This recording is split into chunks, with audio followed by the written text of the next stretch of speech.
안녕하세요. 3학년 영어권문화 수업 듣는 친구들, 오늘 세 번째 시간 갖도록 하겠습니다. 오늘은 이제 미니 테스트 1강의 12번 어법 문제부터 수업을 시작하겠는데요. 앞에 나와 있는 4개의 내용 일치 문제, 도표, 인물, 그리고 안내문에 대한 내용 일치 문제는 결국 수능 가서는 답이 이제 보기 3, 4, 5번에서 나오게 되어 있습니다. 그 말은 무슨 말이냐면 지문 전체를 다 읽을 필요 없이 중간부터 보기 나와 있는 핵심 명사를 가지고 접근을 하시면 더 빠르고 쉽게 풀 수 있다는 말씀입니다. 나중에 수업 시간에 만나게 되면은 그때 한번 다시 설명을 드리도록 하고요. 오늘은 어법 문제 12번부터 시작하도록 하겠습니다. 물론 어법 문제이지만 우리가 이대로 변형이 돼서 나오는 것은 이대로 나오는 것은 아니기 때문에 내용을 먼저 보셔야 되고, 특히나 어법 나와 있는 지문은 모의고사라든가 수능에서 제법 쏠쏠하게 많이 등장을 합니다. 왜냐면 어법 지문을 내기 위해서는 그 지문 자체가 굉장히 훌륭해야 되거든요. 내용 자체가. 그래서 어법 지문이다 하시면은 항상 별표 치시고 보셔도 되는 좋은 지문들이 상당히 많습니다. 자, 12번은요. 우선 1번 문항, 1번 문장 밑줄 치시면 됩니다. 주제 문장이거든요. 바로 시작하도록 하겠습니다. 해석을 하고 그 다음에 이제 문항별로 할게요. 자, determinant of development differences in the social effects of television is the amount of information or experience a child has accumulated. 주제 문장을 먼저 말했는데요. determinant라고 하는 것은 결정 요인이라고 해서 뒤에 한번 나와 있지만 factor라고 하는 명사를 쓰셔도 됩니다. 그러니까 발전적인 어떤 발달상의 어떤 차이점이 있어서 그 결정 요인은 뭐냐. 근데 어디에서 하냐면은 사회적 영향력이라고 했습니다. 텔레비전에 사회적 영향력에 있어서의 어떤 발달상의 차이점을 보여주는 결정적인 요인이 있다. 아이들마다 TV를 보면서 어떤 발달 과정을 좀 다르게 겪나 봐요. 근데 핵심적인 건 무엇이냐라고 해놓고 이제 동사를 넣었죠. 뒤에 봤을 때 해석부터 할게요. The amount of information, 정보의 양이라고 했습니다. 또는 경험의 양에 따라서 달라지더라 이거죠. 그러면서 주어 동사가 다시 나오거든요. 이 얘기는 뭐냐? 동사가 두 개라는 얘기는 접속사가 있다는 얘기죠. 그 다음에 accumulate는 축적하다니까 뒤에 목적어를 필요로 할 겁니다. 접속사와 명사를 동시에 할 수 있는 건 관계 대명사죠. 그래서 목적도 관계되면 생략이 된 것 같아요. 그러니까 아이들이 축적해냈던 정보라든가 경험이라고 하는 것이 발달상의 차이점을 보여주는 결정 요인이 됩니다 라고 되어 있네요. 자, 어법 문제를 좀 보겠는데 이거는 꼭 기억하셨으면 좋겠어요. 뭐냐면 모든 어법 문제는 동사부터 찾는 겁니다.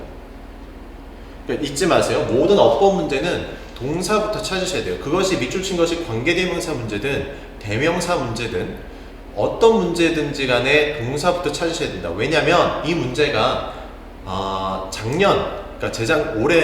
작년이라고 해야겠죠. 재작년을 빼고 7년 정도를 계속 동사 문제냐 아니면 동사가 아닌 준동사 문제냐가 계속 수능에 나왔었거든요. 올해도 가능성이 상당히 높습니다. 근데 요거만 찾으면 풀 수 있어요. 무슨 말인지 봅시다. 우선 1번이 그러니까 이 문장 전체 문장에서 동사를 찾는 겁니다. 동사를 찾았더니 1번 자리가 동사인 것 같아요. 그러면 자, 동사 표시를 했고, 그러니까 이 자리가 동사 자리여야 하느냐 아니냐는 결국 뭘 갖고 풀 수 있냐면은 접속사의 유무를 가지고 풀 수가 있습니다. 그러니까 이 자리가 어떤 식으로 많이 나오냐면 이런 식으로 많이 나오거든요. 준동사죠. 그러니까 준동사 자리냐 동사 자리냐가 수능에서 가장 많이 나오는 문제라고요. 요거를 풀기 위해서 할 수 있는 거는 우리가 할 수 있는 접속사를 찾는 것이다. 왜? 지난 시간에도 말씀드렸죠. 한 문장에 동사는 하나만 있어야 되기 때문입니다. 만약에 두 개의 동사를 쓰고 싶다면 무조건 접속사를 써야 되는 거거든요. 여기서처럼 말이죠. 동사가 두 개라면 접속사가 필요한 겁니다.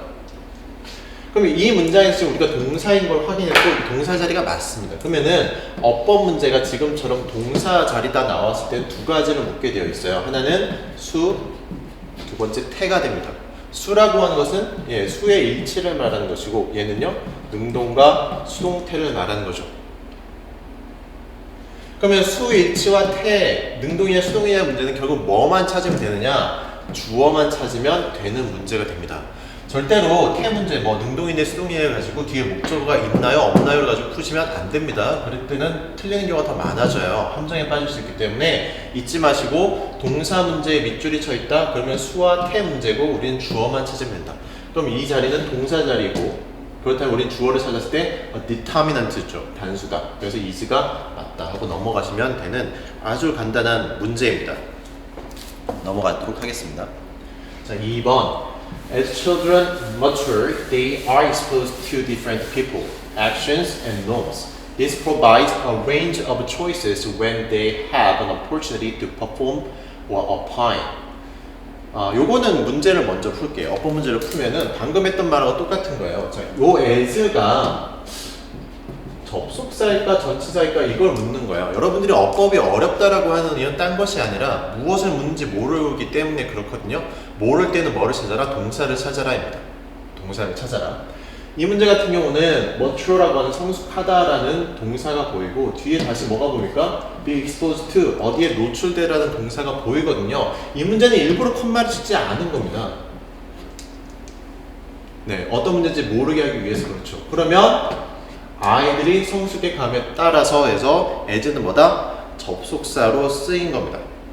그러니까 as의 의미를 찾는 것이 아니에요. 그러니까 뭐뭐함에 따라서냐, 뭐뭐처럼이냐, 뭐뭐와 같이냐 이걸 묻는 게 아니에요. 그걸 묻는 것은 더 이상 어법 문제가 아니라 의미의 문제가 되기 때문에 그렇게 푸시는 것이 아니라 얘가 접속사냐 전치사냐 동사 개수를 세어봤더니 두 개더라. 그럼 접속사가 맞는 거고 as를 접속사로 쓸 수 있다? 있습니다. 하고 넘어가시는 문제죠.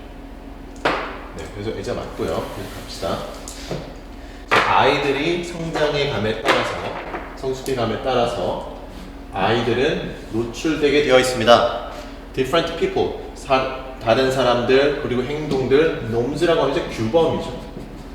서로 다른 규범에 노출되게 마련입니다.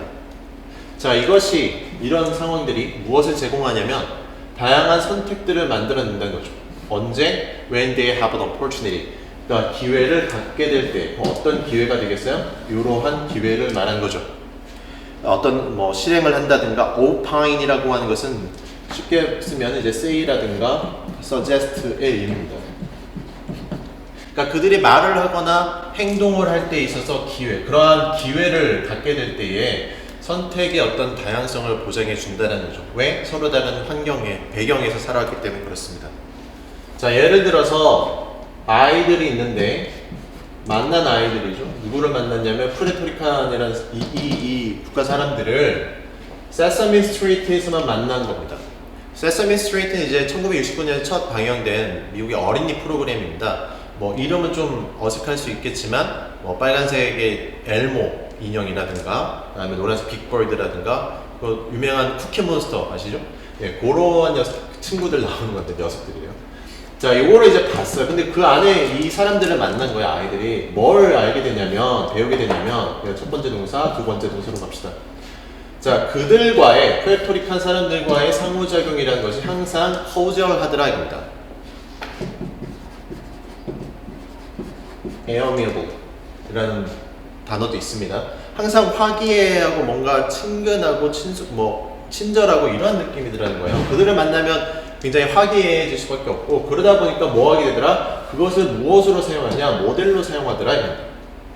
첫 만남에 있어서 살아있는 진짜 푸에르토리칸 사람들을 만났을 때 자신들이 세서미 스트리트에서 봤던 그 사람들의 이미지를 생각해서 기억을 한다는 거죠. 아, 저 사람들 굉장히 친근하고 푸근하고 화기애애한 사람들이야 라고 기억한다는 겁니다. 그럼 3번의 어법 문제는 무엇이냐? 이미 답이 나와 있어요. 어떻게 해요? 동사 자리지 않습니까? 그죠? 동사 자리. 펜이 안 나오네요. 동사 자리. 아까도 말씀드렸죠. 동사는 뭐다? 동사 자리에 밑줄이 쳐 있으면 수와 태 문제다. 그러면은 may에 걸려있으니까 그대로 동사 원형을 쓰면 될 것 같고요. 태 같은 경우도 뒤에 목적어가 그대로 있기 때문에 역시 use를 그냥 사용하면 되죠. be used 할 필요가 없습니다. 어렵지 않은 문제고요. 자, in contrast, a child who grows up close to Puerto Rican enclave will understand much more about the variety of ways to which he or she could interact with Puerto Rican. 자, 대조적으로 봤을 때에 이번에 이제 다른 친구들인 것 같아요. 자라난 아이들이죠. 가깝게 자라났죠. 이 사람들과 가깝게 자라나는데 enclave라고 하는 것이 해석을 조금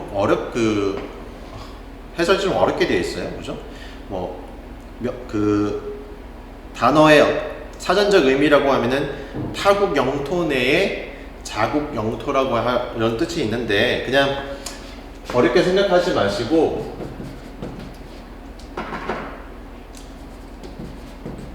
ethnic area라고 합시다.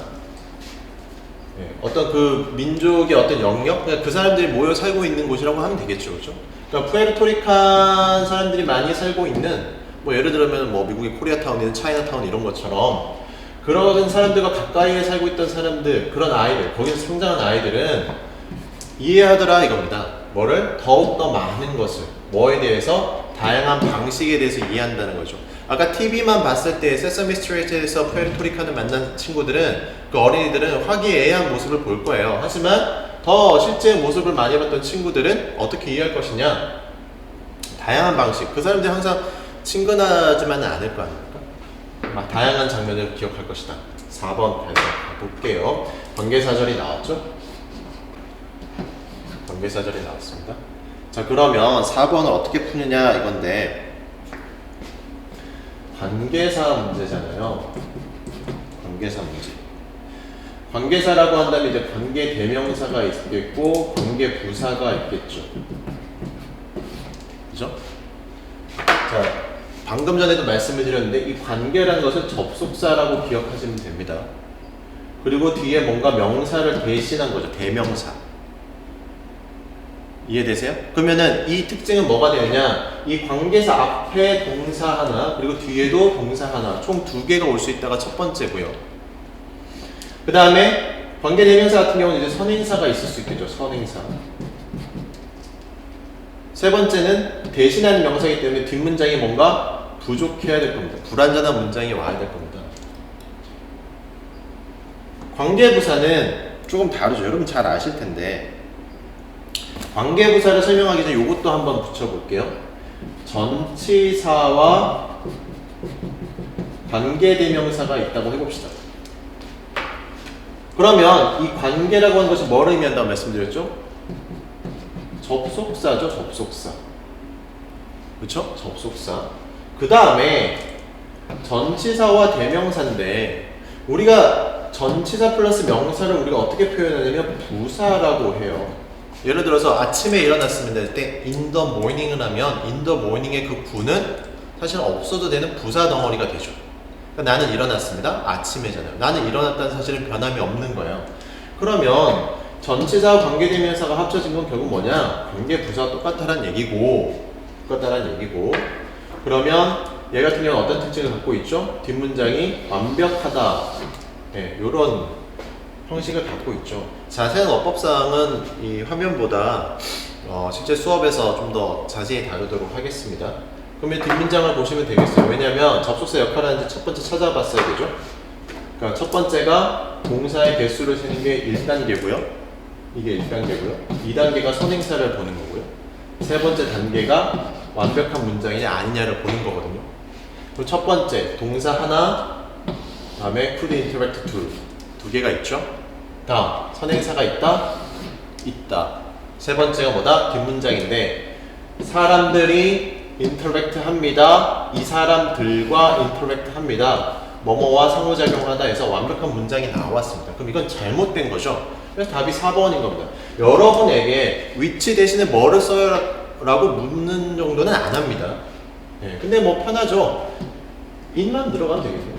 전치사에 관계대명사가 합쳐지면 관계부사의 역할을 하기 때문에 이러한 방식 속에서 하고 끊으면 되죠. 다양한 방식을 보게 됩니다. 그 다양한 방식 속에서 이 사람들과 상호작용을 하게 돼요. 이렇게 정리하시면 되겠습니다. 넘어갑니다. 필기가 필요하신 분들은 추가적으로 하시면 되고요. 멈춰서 제공해 줍니다. 이러한 정보를 아이들에게. 하지만 그 정보라고 하는 것이 will take its place, 대신할 거예요. alongside other relevant information, 관련 있는 정보들, 다른 정보들과 alongside 하게, 뭐 나란히 이런 뜻인데 어울려서 뭐하기보다 providing the single model for interaction. 상호작용의 단일한 모델을 제공하기보다는 다른 정보들과 함께 그 자리를 대신하기는 할 거예요. 뭐 중요한 내용은 아닌 것 같아요. 그냥 어법만 바라보도록 하죠. 여기서 이 디스트라이드라고 하는 거는 푸에르토리칸 그 사람들을 가까이 살고 있는 친구들 같아요. 그러니까 이 친구들에게도 정보는 제공해 줄 거야. 근데 그 정보 자체가 어울려서 같이 들어갈 거란 얘기예요. 단순히 TV만 보는 친구들 말고. 그럼 5번 이 문제는 뭐냐? 이거 굉장히 저는 되게 중요하게 생각하는데 대명사 문제가 사실 어법 문제 수능에 잘 안 나왔거든요. 대명사 문제입니다. 대명사. 대명사 문제가 나왔을 때는 항상 여러분 네 가지를 기억하세요. 제가 수업 시간에 다시 한번 말씀드릴게요. 수, 격, 그다음에 제귀 대명사, 그리고 관계 대명사. 요 네 가지의 문제가 나올 수 있습니다. 제귀 대명사 하면 이제 뒤에 셀프가 붙는 걸 말하는 거고, 관계 대명사는 방금 4번처럼 위치냐 뭐 이런 문제예요. 그냥 대명사를 써야 됩니까? 관계 대명사 써야 됩니까? 이런 문제인데요. 사실은 요 제기대명사나 관계대명사 물을 때는 요 모양을 하고 나옵니다. 그러면 우리는 이러한 대명사 그냥 나왔을 때 이 두 가지만 기억해 주시면 되거든요. 그러니까 수가 맞는 거냐 아니면 격이 맞는 거냐 생각하시면 돼요. 그러니까 take one's place라고 하면 뭐뭐의 자리를 차지한다, 대신한다 이런 뜻이잖아요. 그러니까 이 앞에 있는 명사만 찾아주면 되고 명사는 앞에 나와 있는 information이 되겠죠. 그럼 information의 소유격을 이렇게 쓴 게 맞느냐라고 질문하고 맞다 하고 넘어가면 되겠습니다. 어떤 문제는 사실 이렇게 짧게 하기보다는 덩어리로 하는 게 좋은데 여건상 수업 시간에 그런 시간이 되면 한번 하도록 하겠습니다. 자, 넘어갈게요. 자, 13번인데 어휘 문제는 그 난이도가 꽤 높습니다. 점점 높아지고 있고 꼭 주제를 파악하신 다음에 그 어휘 1, 2, 3, 4, 5번 또는 ABC의 그 반의어 관계를 잘 기억하셨으면 좋겠습니다. 지문 자체는 그렇게 어렵지는 않습니다. 하나의 입장이에요. 어떤 입장이냐? 문학작품이에요. 문학작품. 문학작품에 접근하는 하나의 입장이라고 하는 것은 입니다. 이거 스탠스를 받는 거죠. 어떤 입장이냐 하고 관계사가 나왔네요. 그리고 이제 동사들이 나올 거고, 그리고 이제 둘은 반대의 의미를 가질 겁니다. 그렇죠? 여기까지 끊으면 되겠죠. 테이스트는 이제 취향이고, 자, 문학작품을 우리가 이제 판단할 때 문학작품에 접근을 할 때에 어떤 입장을 취하게 되냐면 어떤 취향이라고 하는 것을 무시하느냐 강조하느냐 이거죠. 여기서 풀 수 없습니다. 내려가 볼게요. 그러므로 이것이 a purely scientific approach다. 꽤나 과학적인 접근법, 순전히 과학적인 표현이다라고 했어요. 그럼 여러분 보세요. 내 개인의 취향을 인정하는 것이, 강조하는 것이 과학적입니까? 아니면 나의 취향을 배제하고 분석적으로 보는 것이 과학적이겠습니까? 예, 답은 이그노어가 되겠죠. 나의 취향을 우선 빼고 분석적으로 바라보는 거죠. 자, using this approach, 이러한 접근법을 사용함으로써 we never say something is well or badly done 이라고 하더라. 우리는 절대로 말하지 않아요. 우리 이렇게 말하지 않아요. something, 여기 이제 접속사가 사라졌겠죠? something is well or badly done. 뭔가 잘 되고 나쁘게 된 건 되었어 라고 말하지 않더라. 무슨 말인지 정확히 모르겠네요. 내려가 봐야 될 것 같아요. If we are to evaluate the script, 제가 if가 지문 중간에 나는 뭐라고 말씀드렸죠? 네, 예시라고 말씀드렸죠. 자, 예를 들어 봅시다. 우리가 스크립트, 어떤 원고를 평가해야 돼요. 원고를 평가할 때에 우리는 대리하라고 말하죠. 스트럭처가, 어떤 구조가 search and search, 그냥 그렇고 그래, 이러이러해 라든가, 줄거리가 그냥 search and search 해 라고 말을 한다. 자, 그런데 우리는 뭐 하지 않아요? praise 하거나 criticize 하지 않아요 라고 했네요.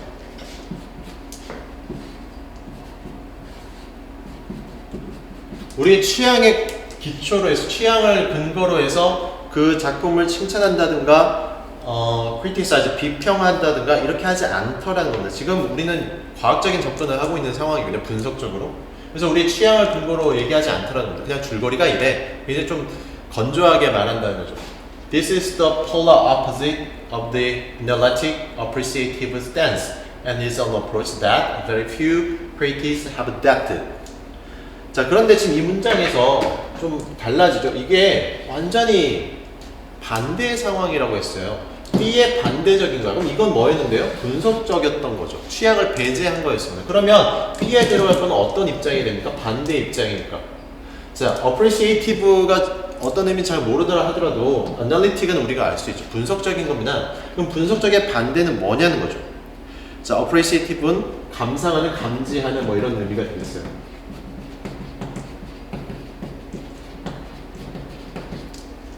appreciate가 이해하다, 감사하다 이런 뜻도 있지만 감상하다라는 뜻도 있잖아요. 거기서 나온 형용사입니다. 그러니까 뭔가 우리가 감상하는 입장을 통해서 어떻게 보면 취향을 가지고 본다는 거죠. 라는 것이고, 그리고 이것이 어떤 접근법이 됩니까? 굉장히 few, very few라고 하는데 few는 있는 거다, 없는 거다? 없는 쪽이라고 말씀을 드렸죠. 그러니까 거의 없어요. 비평가들이 이렇게 채택을 하는 사람이 거의 없는 접근법이에요. 이렇게 해석이 들어가겠습니다. In the rare cases, 좀 더 드문 경우에 있어서 It has been adapted. 지금 문장을 보시면 주어 동사가 나와 버렸거든요. 이거 무슨 얘기냐? 여기 이제 관계사절이라고 보시면 되겠어요. where 같은 관계부사가 빠져서 이 케이스를 꾸며주는 거죠. 그러니까 취향을 기초로 한 어떤 감상을 하는 스탠스, 그런 입장을 채택한 경우가 굉장히 드문데 어쨌든 그 드문 경우 안에서 It seems to be have been limited. 자, 동사 seems to인데 뒤에 to 부정사에 have pp가 와 있네요. 이거는 수업 시간에 좀 더 다루도록 하겠습니다. 이 to 부정사에 have pp가 들어오면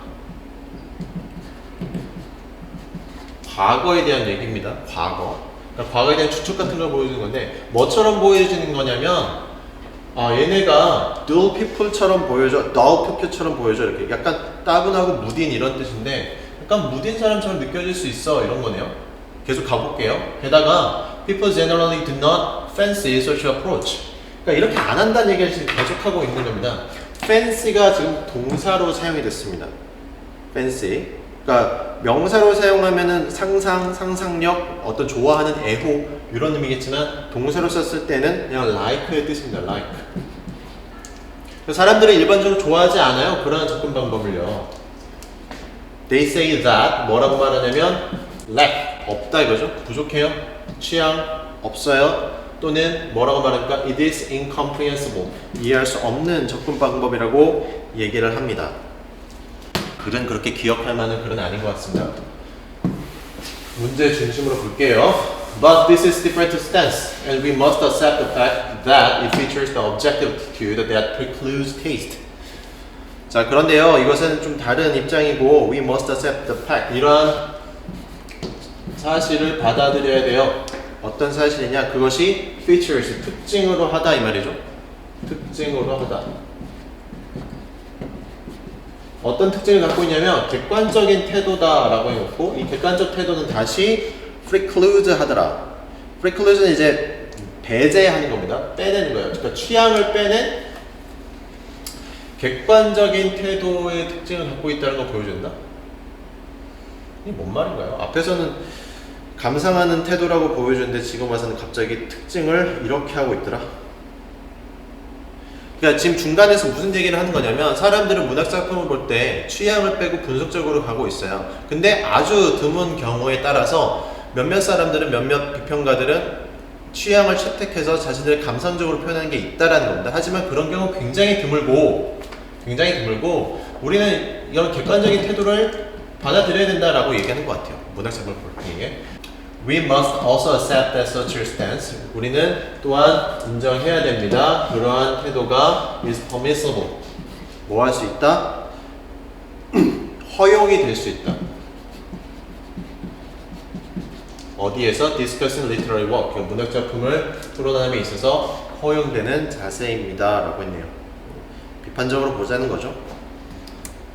실제로 leaving aside analysis of a single work, this approach becomes especially useful in comparing two or more works or comparing a series of works. 자, leave aside 한다는 것은 그러니까 무엇을 고려하지 않는 거거든요. 빼내는 겁니다. leave aside, 떼어놓는 건데, 그러니까 분석적인 것을 떼어놓는 거라고 했네요. 그러니까 단일 작품에 대한 분석을 빼고 분석하는 것 말고도 이러한 접근 방법은 뭐 할 수 있느냐, 유용할 수 있어요. 뭐 하는데? 그러니까 분석을 떼놓고, 그러니까 취향을 배제한 이 접근 방법이 분석하는 것만을 빼더라도 뭐에도 유용할 수 있냐면 두 개 내지는 그 이상의 어떤 작품들을 비교할 때도 좋다라는 겁니다. 또는 뭐 연속된 작품들의 비교, 분석도 역시 유용하다는 거죠. 네, 그런 내용이네요. 기억할 거는 딱히 없는 것 같아요. 네. 결국 여기서 하고 싶은 말은 객관적인 어떤 접근법에 의한 문학을 분석하는 방법인데, 이걸 같은 경우 그나마 조금 공부하는 접근 방법이랄까요? 어떤 게 있을 수 있냐면, 지금 중간중간 자꾸 분석적인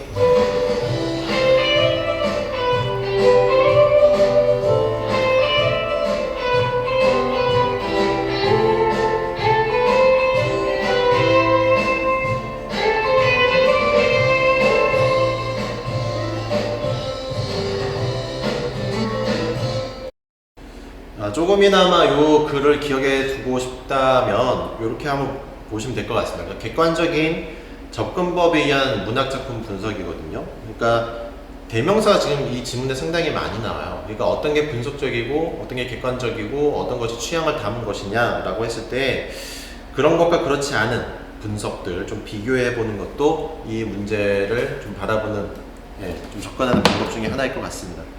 14번으로 넘어가는데, 14번 아주 짧게 하고 끝내도록 하겠습니다. 빈칸 문제인데요, 길게 할 필요가 없습니다. 14번 같은 경우는 제가 이제 첫 번째 문장에 밑줄을 쳤는데, 우선 빈칸 문제는요, 주제 문장이 빈칸이 나오도록 되어 있습니다. 꼭 기억하십시오. 빈칸에는 주제가 꼭 들어가야 됩니다. 또는 주제에 반대되는, 요 뒷문제에 또 나오는데 주제거나 주제 반대되는 내용이 빈칸에 들어가야 되거든요. 근데 첫 번째 문장에 자신 있게 밑줄을 칠 수 있는 이유는 무엇이냐? 바로 이 녀석 때문에 그렇습니다. 왜 그렇습니까? if가 첫 문장에 나오면, 질문 첫 문장에 나오면 주제이고, 두 번째 이유, 중간에 나오면 예시라고 말씀드렸거든요. 그러면 두 번째 문장부터 예시가 나왔다는 얘기는 얘가 주제란 얘기죠. occupied time. occupy는 원래 무엇을 차지하다, 사용하다 이런 뜻인데, 여기서 occupied 된 시간이니까 굉장히 바쁜 시간이죠. 그러니까 이 시간이 이미 채워져 있다는 건데, 바쁜 시간은 더 짧게 느껴져요. 그렇지 않은 시간보다. 그럼 바쁘면 더 시간이 빨리 가더라는 얘기가 되겠습니다. 자, 예를 들어 볼까요? You are busy. be busy ing 하면 뭐뭐 하느라 바쁘다 이건데, 뭔가를 하느라 바빠. 언제? 기다릴 때. 이럴 때 시간은 뭐처럼 느껴져요? go by faster, go by faster. 더 빠르게 go by 하는 것은 시간이 경과하다 이런 뜻이거든요. 이 경과하다, 지나가다 이런 말이죠. 자, 대부분의 줄, 이 대기줄이죠. 대기줄이 뭐 하게 되어 있냐면 enjoyable 하게 되어 있습니다. 얘가 첫 번째, 얘가 두 번째가 되겠네요. 대부분의 대기줄은 좀 더 즐거워질 거야. 그리고 made to feel less lengthy. 좀 덜 길게 느껴지게 될 거야. 조건이 붙었죠. 뭐 한다면? 손님들이 빈칸한다면. 그러면 시간이 짧아지면 뭐가 들어가야 돼?